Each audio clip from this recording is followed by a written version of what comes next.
Genesis 39. Joseph was brought down to Egypt. Potiphar, an officer of Pharaoh's, the captain of the guard, an Egyptian, bought him from the hand of the Ishmaelites that had brought him down there.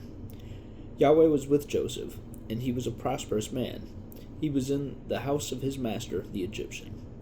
His master saw that Yahweh was with him, and that Yahweh made all that he did prosper in his hand. Joseph found favor in his sight. He ministered to him, and he made him overseer over his house, and all that he had he put into his hand.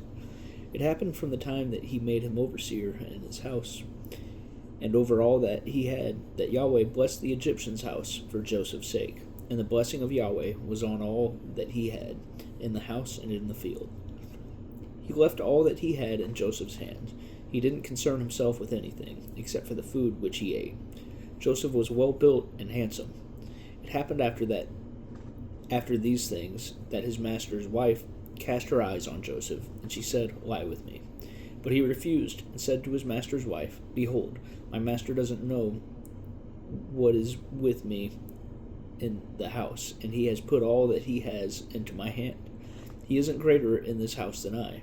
Neither has he kept back anything from me but you, because you are his wife. How then can I do this great wickedness and sin against God?" As she spoke to Joseph day by day, he didn't listen to her, to lie by her, or to be with her. About this time he went into the house to do his work, and there were none of the men of the house inside. She caught him by his garment, saying, "Lie with me." He left his garment in her hand and ran outside. When she saw that he had left his garment in her hand and had run outside, she called to the men of the house and spoke to them, saying, "Behold, he has brought in a Hebrew to us to mock us. He came in to me to lie with me, and I cried with a loud voice. It happened when he heard that I lifted up my voice and cried, that he left his garment by me and ran outside." She laid up his garment by her until his master came home.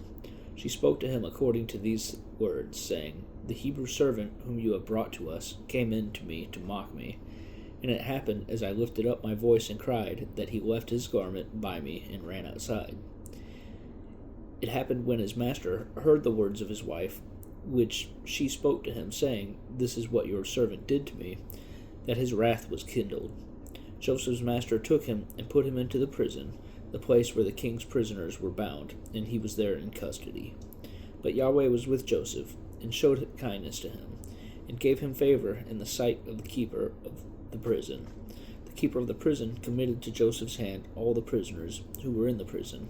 Whatever they did there, he was responsible for it.